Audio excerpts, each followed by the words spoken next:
आप ये जो तस्वीर देख पा रहे हैं, ये तस्वीर है विधानसभा 132 जलालाबाद की, जो कि तहसील कलान से परौर को जाने वाला जो मार्ग है, उसी मार्ग पर एक गांव पड़ता है मलेवा चौराहा करके इसे बोलते हैं। ये तकरीबन 5 से 7 गांव तक जाने वाला रास्ता है, जैसे इकरी, दिमलिया, ककोड़ा, बगौनी, कई ऐसे गांव हैं जहां के लिए ये रास्ता जाता है।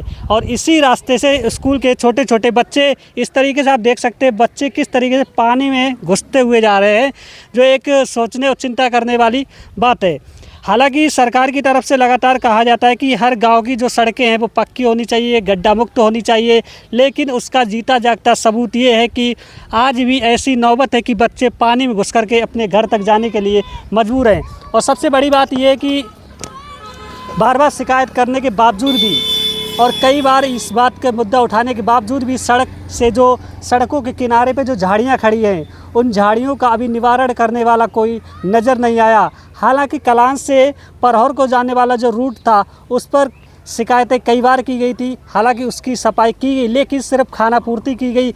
अभी भी कहीं कहीं पे ऐसा है जहाँ पर झाड़ियों का अंबार लगा हुआ है, जो वाइट पट्टी के अंदर हैं, उनकी भी खाना पूर्ति की गई। लेकिन अब सबसे चिंता करने वाली अगर बात है तो ये जो रूट है, यानी मलेवा से जाने वाला जो रूट है, कई गांव के लिए जाता है, ग्रामीण इलाकों के लिए जाता है।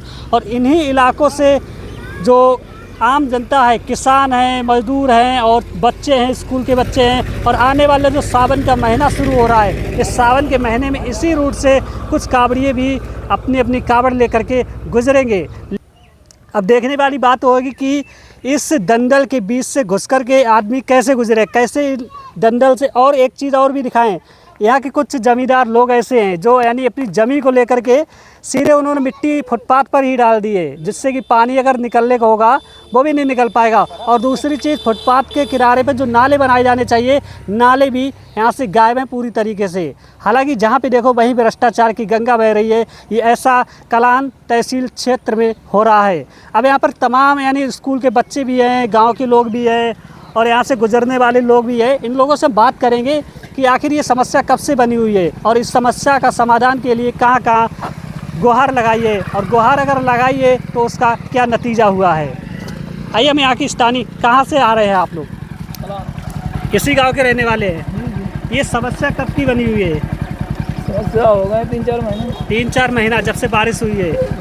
हाँ, यहाँ पे कोई ऐसा हादसा तो अभी तक नहीं हुआ ना जिससे कि किसी की चोट वगैरह लग गई हो? अरे 2 मटर पलटी गई, पलट गई है। हाँ चोट लगी किसी? चोट लगी है।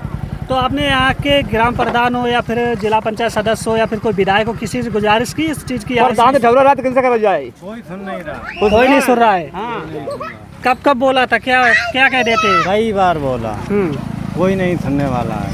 जायजा लें। कहाँ जा रहे हैं आप? रुकिए 1 मिनट। मलेवा जा रहे हैं। यहाँ से अगर पलट गई रिक्शा फिर क्या करोगे? तो खराब हो जाएगा। हाँ, खराब हो कभी हुआ है आपके साथ ऐसा? मेरे साथ हुआ है। चोट लग गई? चोट लग गई। तो आपने इसकी शिकायत की है किसी से?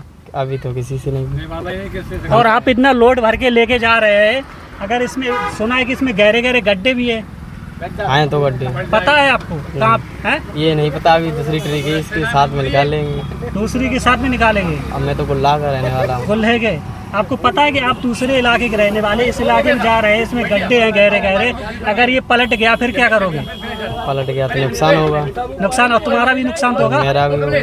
फिर एक लोग अंदर जाइए, दिखाइए कितना गहरा गड्ढा। आइए, आप चप्पल उतार दीजिए, अंदर जाइए। देखो, हम इस बच्चे को ही घुसा रहे हैं इसमें, क्योंकि दिखाएंगे कितने कितने गहरे गड्ढे हैं। आइए सामने।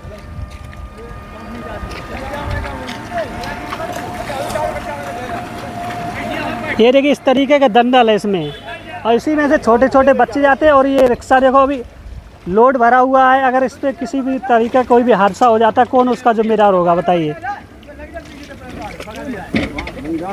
ये देखिए, ये समस्या है।